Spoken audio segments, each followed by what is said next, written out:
vous écoutez Ose être toi avec Amanda.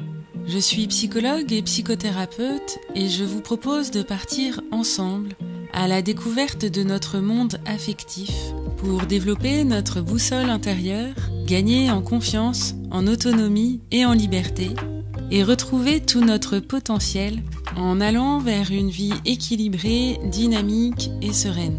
Si cet audio vous inspire, n'hésitez pas à commenter, à liker ou à partager ce podcast à quelqu'un qui en aurait besoin et à qui ça pourrait faire du bien.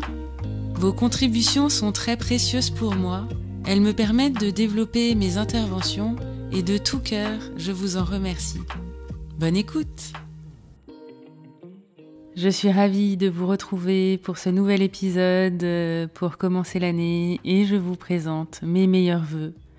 Que cette année qui commence soit remplie de joie, de douceur, de belles relations, d'amusement, d'émerveillement, de légèreté, de découverte, d'aventure, de tout ce qui vous ferait plaisir.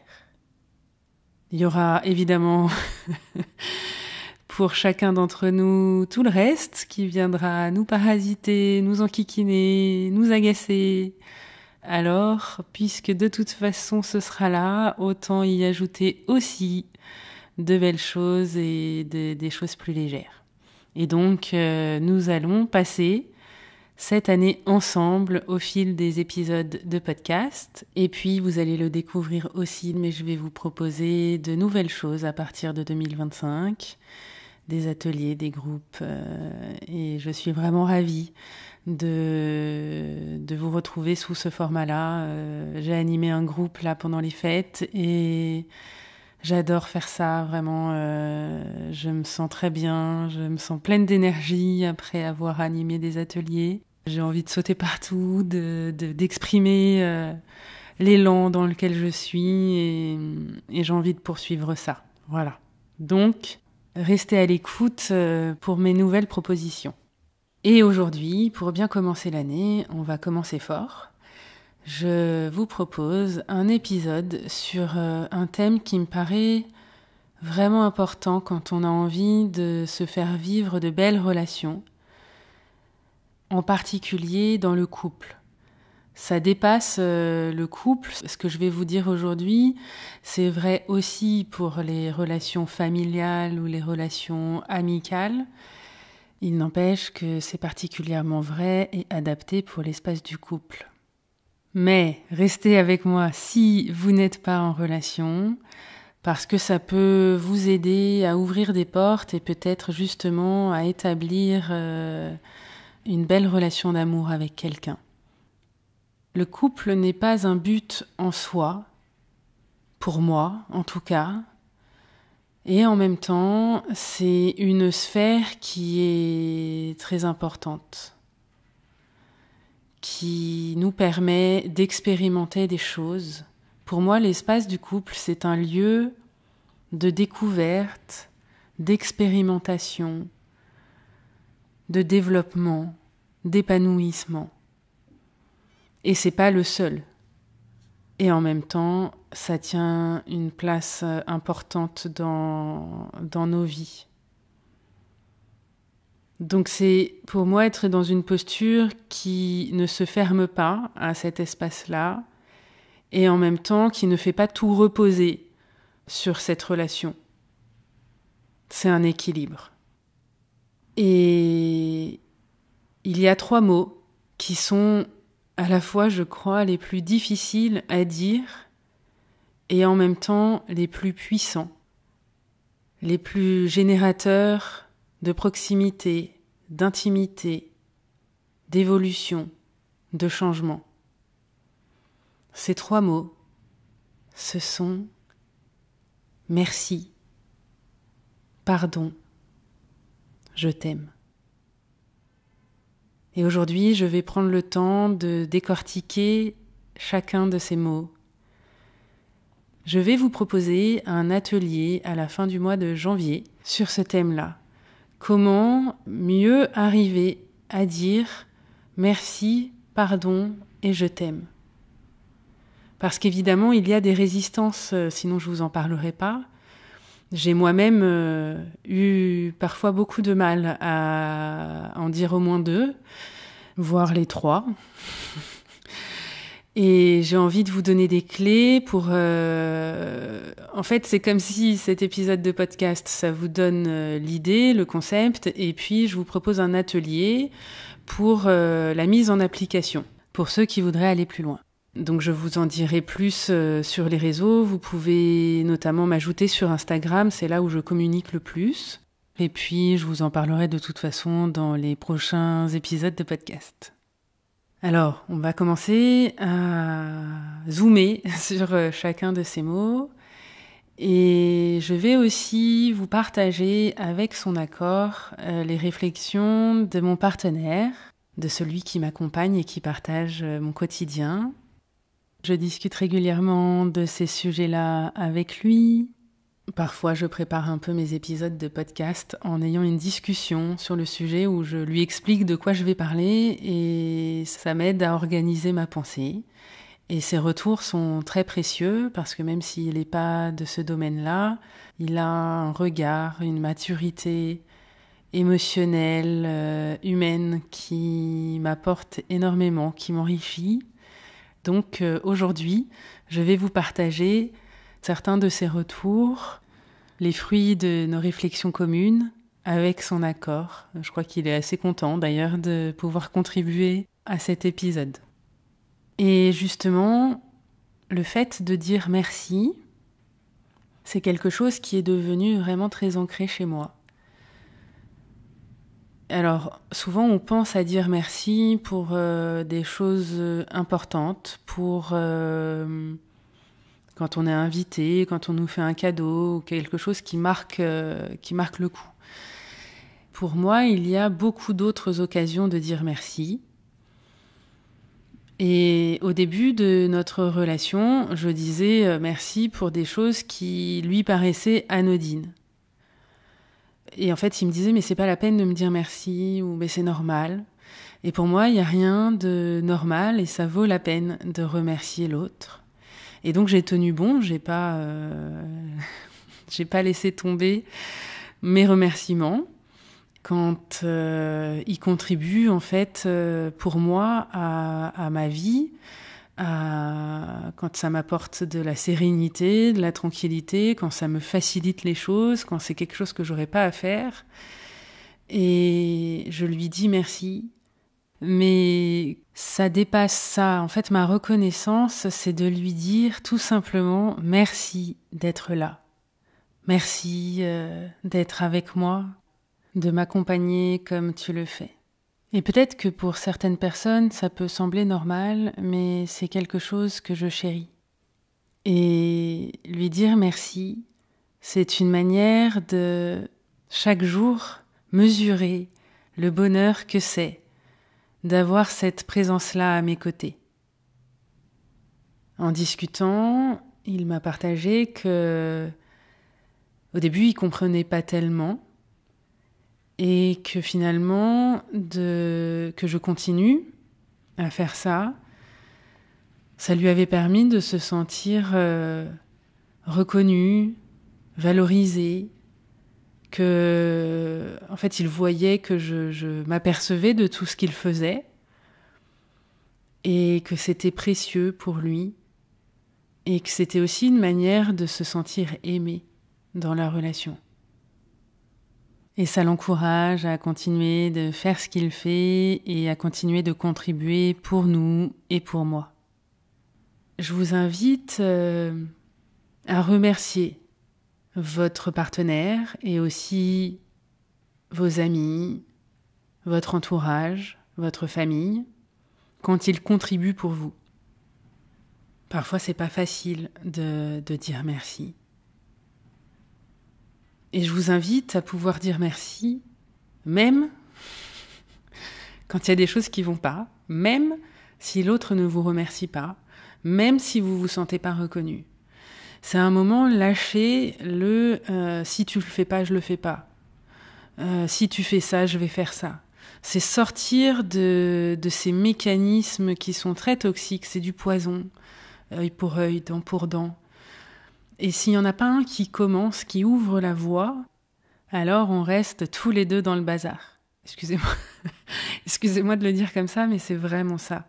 Mettez en place ce que vous avez envie de vous faire vivre, même si au départ, l'autre ne vous suit pas. Si on repart sur mon exemple personnel, au début de la relation, alors c'était pas dramatique, mais c'était pas non plus évident de recevoir un refus de mes remerciements.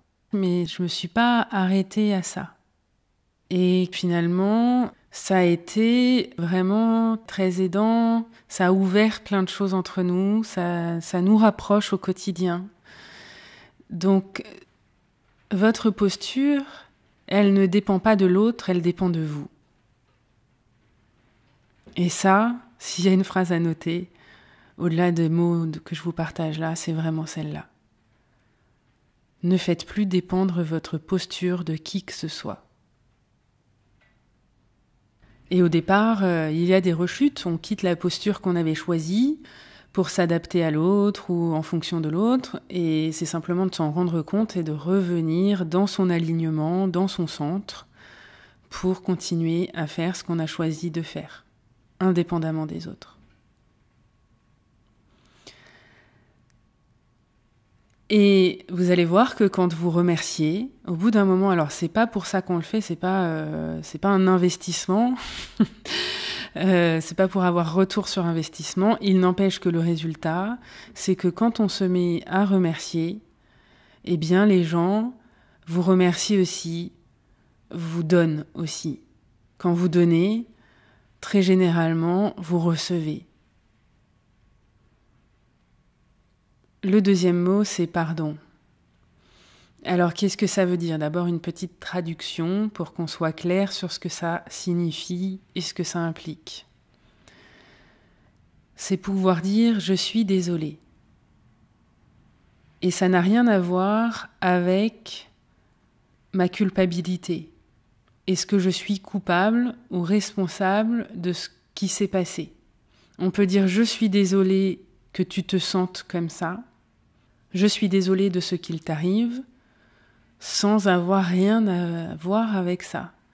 Par exemple, quand il arrive quelque chose de difficile, d'éprouvant à un de mes proches, ou même aux gens que j'accompagne, je vais leur dire « je suis désolée d'apprendre ça, d'entendre ça ».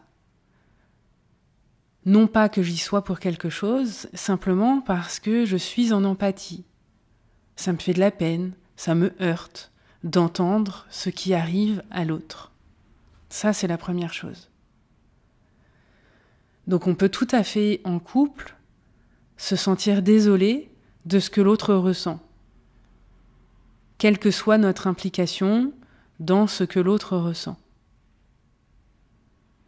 Et ça ouvre sur voir notre responsabilité. Parce que parfois, je vais être plus ou moins responsable de ce que l'autre ressent. Je vais vous donner un exemple concret. Si dans ma relation, l'autre fait ou dit quelque chose, et moi, ça me blesse très fort, alors que quelqu'un d'autre n'aurait pas du tout réagi comme ça, parce qu'une autre personne n'a pas les mêmes blessures, n'a pas les mêmes sensibilités, c'est pas les mêmes sujets. Et moi, il se trouve que parce que j'ai vécu telle ou telle chose, j'ai été conditionnée de telle manière, eh bien, ça me fait mal. Et donc, je partage à l'autre que ça m'a fait mal. Et c'est pas pour l'accuser, c'est simplement pour l'informer que j'ai été heurtée. Donc déjà, s'il peut éviter de venir appuyer là-dessus, c'est bien. Ce sera pas toujours possible. Il y a d'autres moments où je vais être heurtée. Et c'est de pouvoir le dire, le partager. Et il y a quelque chose qui se détend quand c'est partagé. Et d'entendre en face, je suis désolée, pardon, je voulais pas te faire mal. C'était pas mon intention. Et en même temps, je me rends compte de ce que ça t'a fait, et ça me fait de la peine de voir que ça te fait mal, de te voir je suis pas bien, de te voir comme ça, dans cet état-là, de te voir crispée, de te voir en colère, d'entendre ça. Je me sens considérée, je me sens reconnue dans mon affect, dans mon émotion, dans ma blessure, même si l'autre n'y est pour rien pour cette blessure qu'il vient réactiver sans le vouloir. Et ça, c'est vraiment un axe de guérison et de réparation. Parce que quelqu'un nous reconnaît enfin à l'endroit où on a eu très mal, même s'il y peut rien. Et que c'est pas de sa faute, c'est pas une question de faute. Et puis, parfois, c'est aussi savoir reconnaître sa responsabilité. Il m'arrive par exemple, moi, d'être maladroite, d'être brusque, de faire ou de dire des choses qui sont pas très adaptées, où j'avais pas forcément pris l'autre en considération. Et quand je m'en aperçois, je me dis mince, là, je suis passée à côté de quelque chose, ou c'est pas comme ça que j'aurais eu envie que ça se passe. Donc je suis désolée. Sincèrement, et je vais être vigilante pour les fois d'après. Ça va pas forcément changer du jour au lendemain, mais je vais porter une attention particulière sur ça, pour que ça se reproduise pas, ou que ça se reproduise moins. Et ça, c'est pas forcément quelque chose qui est évident pour moi de dire que je suis désolée, pas toujours. Et d'être face à mon compagnon qui sait le faire avec moi, qui sait me dire ces mots-là, ça me détend énormément et ça me donne vraiment envie de pouvoir le lui dire, de pouvoir reconnaître mes responsabilités. C'est quelque chose qui m'apprend beaucoup, qui est riche d'enseignements, d'être face à quelqu'un qui le fait avec moi. Et alors, j'y arrive beaucoup mieux. Et c'est un peu comme l'histoire du merci de tout à l'heure. Si c'est difficile de dire je suis désolée, c'est que souvent notre ego s'en mêle et n'a pas envie d'être désolé, n'a pas envie de s'excuser. Comme si ça venait nous retirer quelque chose à nous, de pouvoir dire je ne suis pas parfaite ou parfaite, et j'ai des maladresses, j'ai des failles, j'ai des endroits qui manquent de maturité. En fait, quand on n'est pas dans l'émotion et qu'on regarde la chose, c'est très mature et très intelligent de pouvoir reconnaître ça. Au contraire. Et quand on est dans l'émotion, parfois on rentre dans une lutte de pouvoir, dans un rapport de pouvoir, et on a l'impression que ce serait se soumettre que de s'excuser. Alors que pour moi, c'est tout l'inverse. Il y a quelque chose presque de noble. C'est digne de pouvoir dire « je suis désolée ». Et ça crée de la proximité, ça crée de l'intimité, ça aussi. Donc, merci, pardon. Et le troisième mot, je t'aime. Vous commencez un peu à me connaître. Je vous ai partagé certaines choses dans des épisodes précédents, notamment dans l'épisode « Ouvrir son cœur ». Et je crois que ce mot-là, ça a été le plus difficile pour moi, de dire « je t'aime » librement, avec le cœur ouvert, sans peur, sans attente. C'est légitime que ce soit difficile de dire ce mot-là. Ça, c'est la première chose. Il y a des gens qui passent toute leur vie sans pouvoir le dire. Et puis parfois, on s'aperçoit que ça gâche des choses, ça empêche, ça freine, ça met une distance, et que c'est peut-être plus très juste de garder cette distance. On a envie de se faire vivre autre chose, de pouvoir aimer pleinement, entièrement. Quand on dit « je t'aime », c'est s'exposer, c'est se montrer vulnérable. C'est justement ne plus être dans un rapport de pouvoir. C'est s'en remettre à l'autre. Et donc ça implique d'être suffisamment solide à l'intérieur de soi pour accepter d'être vulnérable. De savoir que si ça se passe pas bien, moi je serai là pour moi, pour m'occuper de moi. Pour ramasser les bouts de mon cœur brisé et de les remettre ensemble, de mettre de la colle, de faire chauffer, d'en prendre soin, jusqu'à ce qu'il soit capable d'aimer pleinement à nouveau. Dire je t'aime, c'est avec les mots bien sûr, mais pas seulement. Il y a différentes manières de dire je t'aime. Et je vous invite à questionner la personne avec qui vous êtes en relation pour lui demander comment cette personne se sent aimée, à quoi elle mesure votre amour. Et en fait, on a tous une définition différente ou un besoin d'être aimé différent. Et on ne va pas être attentif aux mêmes manifestations d'amour. Et c'est surtout intéressant de vous demander comment vous vous sentez aimé, par quoi ça passe, et comment l'autre a besoin de se sentir aimé, par quoi ça passe aussi. Parce que très souvent, on projette sur l'autre ce dont on a besoin nous-mêmes. Et donc on peut passer son temps à viser à côté, puisqu'on répond à notre besoin et pas aux besoins de l'autre. Et l'autre, il va faire pareil, et donc on passe son temps à se louper. Donc, c'est de savoir où viser. Comment atteindre le cœur mou de l'autre pour lui faire plaisir, pour nous rapprocher, pour être ensemble, pour que ce soit beau, que ce soit doux,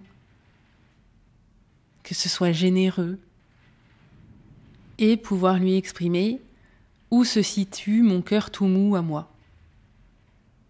Et ça veut dire baisser l'armure, baisser la garde.